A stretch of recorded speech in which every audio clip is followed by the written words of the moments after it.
Estamos de volta com mais um episódio do nosso podcast e hoje vamos continuar a falar deste sexto caderno de oração, a Igreja em Oração, escrita pelos monges cartuchos. Estamos aqui com o Padre Claudemir novamente e agradeço o Senhor por estar aqui conosco. E vamos lá, Padre, vamos destrinchar mais um pouco daquilo que esse caderno tem tanto a nos ensinar, não é, Padre? E, Padre, uma questão que nós não falamos no nosso último episódio e que eu acho que é de extrema importância, ainda mais nos dias de hoje, é sobre a oração dentro da liturgia. Hoje a liturgia, a missa, ela é vista simplesmente como um preceito a ser cumprido e as pessoas não conseguem compreender essa questão mística da liturgia. E não tem pessoa melhor para falar sobre isso que o senhor, que tem todo esse estudo, sobre este tema. O senhor é doutorado? Doutor em liturgia, isso mesmo. Marina, uma alegria a gente continuar essa nossa conversa. E essa conversa que nós estamos entendendo que é uma conversa tão profunda, mas neste ambiente de casa. Ou seja, falar entre os nossos em família, e você que nos acompanha também se torna um irmão, uma irmã, e nós estamos falando de coisas do coração, coisas que tocam, obviamente, a inteligência da fé, mas falando de coisas tão importantes, essenciais para a vida.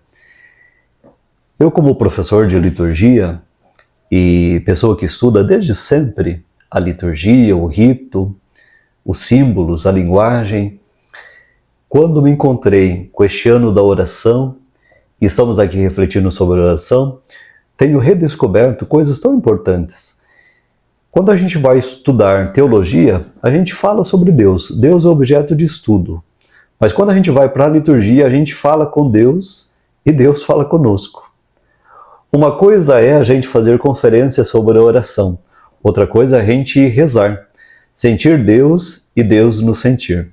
Bom, e na liturgia a gente se torna cristãos, a gente é batizado, a gente recebe a Eucaristia, nós nos casamos, nós nos ordenamos. Ou seja, é na liturgia que acontece tudo, desde o começo da vida até o seu último fim, até mesmo depois da morte. A gente continua rezando por aqueles que já partiram, já estão longe dessa vida, longe deste mundo, mas próximos de Deus. Então na liturgia a gente vive a oração de um modo perfeito. A gente fala com Deus, Deus fala conosco, nós nos colocamos de pé como ressuscitados, nós nos sentamos para ouvir, nós nos ajoelhamos, não porque alguém tivesse uma arma na nossa cabeça nos obrigando, mas com liberdade, com fé, nos ajoelhamos para adorar o Senhor. Quantas maravilhas existe na liturgia, na oração, e nós, como Maria, que celebrávamos no domingo a Assunção, devemos de fato cantar esse canto novo, porque é próprio das novas criaturas, da nova criação, cantar um canto de louvor a Deus. A liturgia, nas aulas em que participei, o senhor foi meu professor, o senhor nos explica essa questão de que a partir do momento em que passamos pela porta, que é representada por Cristo, nós saímos do mundo e entramos no infinito, na eternidade.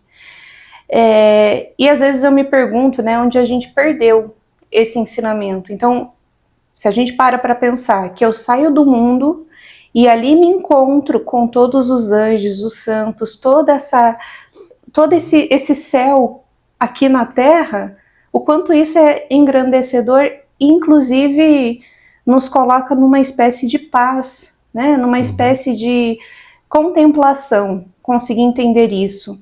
Eu acho que isso falta muito ensinamento sobre a liturgia, ou até melhor, temos um lado que falta e um lado que também não busca isso, não é, Padre?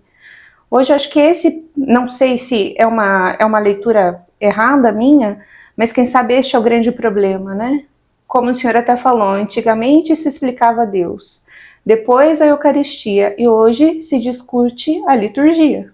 Essa grande discussão dos dias de hoje. Exatamente isso, Marina.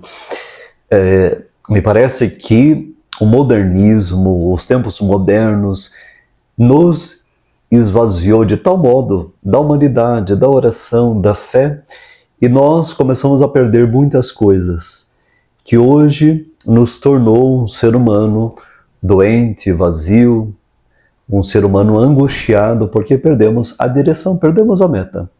Quando a gente pensa, por exemplo, o sino da igreja que soa e é a voz de Deus que nos convoca, a voz de Deus que nos reúne. Ou a torre da igreja, a porta da igreja que é Cristo. Cristo, em João 10, diz, eu sou a porta, quem entrar e sair por mim será salvo. E passando pela porta, a gente sai deste mundo que é um deserto, que existe aí uma aridez, existe aí um sentido de morte, que nos rodeia todos os dias, existe uma sombra que nos tira a paz, que nos tira a alegria. E quando a gente passa pela porta, quando a gente pisa esse terreno que nos lembra o Salmo 22, que é esse terreno de abundância, onde a gente encontra água límpida e fresca, encontra alimento, encontra pastagem. Veja, o quanto isso é profundo. Aí a gente encontra vida, aí a gente encontra sossego. Em João 6, no discurso do Pão da Vida, quando Jesus multiplica os pães, Jesus diz, fazei-os assentar. Ou seja, quando essa gente senta na relva, eles estão descansando, repousando, confiando naquele que pode prover esse alimento que eles não têm. Existe tanta gente, mas existe pouco alimento. 5 pães e 2 peixes, mais 5 e 2 é 7, o número perfeito. Então, quando a gente sai do mundo que nos tira tudo, nos dá simplesmente a morte, a angústia, e nós entramos na igreja, nós encontramos tudo, encontramos a abundância. E Deus aqui multiplica as graças, as alegrias, as bênçãos. E é, portanto, dentro da igreja que nós nos alimentamos.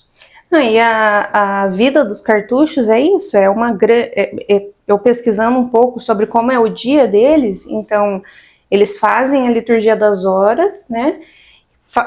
Celebram a missa diariamente, e tem inclusive alguns padres que celebram, ou monges, né, que celebram sozinhos a liturgia, né? Eu acho que quem sabe, né, por uma questão de estar ali mais profundamente celebrando aquela liturgia. E assim eles vão passando o dia. E quando não estão rezando, ou estão estudando, ou estão, cantando, né, a liturgia das horas, ou estão fazendo algum trabalho. E daí eu fico pensando aqui que eles conseguem viver com essa alegria e com essa dificuldade de permanecer em silêncio, porque eles se alimentam disso, né, padre? Isso é o suficiente para eles. Né, se alimentar desta liturgia, se alimentar deste amor com Deus que é fantástico. Né? Como eles conseguem ficar em silêncio, a gente não consegue, mas eles conseguem, graças a isso, né? Hoje nós celebramos São Bernardo de Claraval, que foi um grande monge, um grande abade, teve a estatura de um papa, né? Teve o quilate de um papa, um homem de diálogo. E onde encontrou tudo isso? Né? Um homem que procurou mosteiro, procurou viver em silêncio, mas também foi um grande diplomata, foi um homem de relações. Então, quando a gente entra no mosteiro mosteiro de clausura, né, encontra as irmãs ali confinadas, né, dentro de 4 paredes, mas existe tanta alegria, tanta sabedoria, porque essas pessoas encontraram Deus. E nós aqui fora também podemos encontrar Deus e podemos santificar o tempo como eles. Assim como a gente peca 7 vezes ao dia, a gente pode também santificar o nosso tempo. Podemos fazer jejum, podemos viver uma vida mais austera, podemos sair desse consumismo que nos mata, nos esvazia, podemos sair dessas tantas batalhas e brigas. Ou seja, basta a gente se encontrar com Deus e se encontrar conosco. E aqui a gente encontra a paz. Então me parece que esse convite do Papa nesse ano da oração é tão importante para a gente encontrar coisas essenciais neste grande deserto que nós vivemos. E o povo de Deus também fez uma experiência de Deus no deserto. Poderiam ter vivido uma experiência de morte, de pura murmuração, mas Deus está com eles. Deus os acompanha, guiando para a terra prometida. Eu sei que os nossos episódios são curtos, mas acho importante a gente falar sobre este ponto que o senhor colocou do deserto, porque eles falam muito isso aqui no sentido de a gente de vivermos esse deserto, nos despirmos de toda a imagem que a gente tem de Deus, de nós mesmos, do nosso orgulho, de algo que a gente carrega e que nos impede de ver Deus. E neste deserto Deus está nos esperando, né? Então a gente para com essa imagem de Deus, aquele senhorzinho barbudo, velho, e daí a gente vai entendendo que Deus não é isso, né? Que ele de fato, ele é o que ele é, né? Ele que sustenta todo esse mundo. Por quê? Porque a gente sente ele, a gente experimenta nesse deserto, né, Padre? E sem isso, sem entender que nós necessitamos dele, é difícil a gente, de fato, viver com ele, não é? Eu sou partidário de Michelangelo quando cria, ou pinta, né, na Capela Sistina, Deus que estende o seu dedo em direção ao homem, né? E o que preenche essa grande distância entre Deus e o homem é Jesus Cristo. Mas Deus é forte, é robusto, ou como o homem também é robusto, é musculoso, né? Ou seja, é uma criação vibrante. A oração também tem que ser vibrante. E São Bruno diz duas coisas que a gente pode reafirmar aqui para concluir este nosso momento, é que a gente todos os dias está morrendo um pouquinho. Nossa vida é um constante morrer, em busca da terra prometida, do céu, da Jerusalém celeste.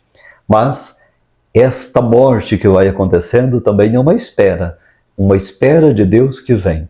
Ou seja, à medida que nós vamos caminhando para a morte, vamos caminhando para a nossa Páscoa e vamos nos encontrar com aquele que é a vida.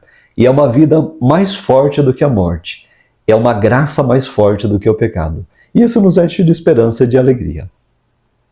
Muito bem, Padre. Novamente, muito obrigada. A gente sempre sai aqui com o coração feliz e esperamos que os nossos amigos, né, nossos irmãos que estejam nos acompanhando também estejam sentindo essa alegria e deixem que o Espírito Santo os toque para que a graça haja dentro deles, né, Padre? Muito obrigada.